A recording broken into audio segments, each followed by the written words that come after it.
We'll guide you through how to export PDF in Figma. Quick disclaimer, you need to follow this guide carefully, because skipping a step will affect your final result. If this guide helpful, don't forget to like and subscribe. First, open the Windows Start menu on your desktop and search for Google Chrome in the taskbar. When the application appears in the search results, open the Google Chrome browser on your computer. After the browser launches, enter Figma in the search bar and click the official Figma website from the search results page.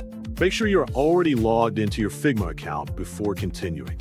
For this tutorial, we will select from your recent projects. Click the project you want to work with, and the edit page of your project will open. At this stage, you can choose to export the entire page or only a specific frame, depending on your needs. If you only want a particular section of your design, select the frame you want to export to PDF by clicking it directly on the canvas. Make sure the correct frame is highlighted before proceeding to the export settings. Next, hover your cursor to the Design tab located on the right side of the screen. Scroll down through the available options until you find the Export section. Once you locate it, click Export to reveal the export settings and file format options. In the Format drop-down menu, change the export type to PDF.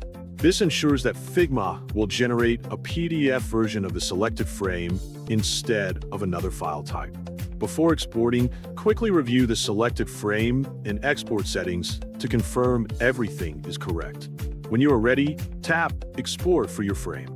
Figma will process the selected content and create a PDF file based on your design. After the export is completed, the PDF file will automatically be downloaded and saved to your device. You can then open, share, print, archive, review, or use the exported PDF file whenever needed for your workflow, documentation, or future reference purposes.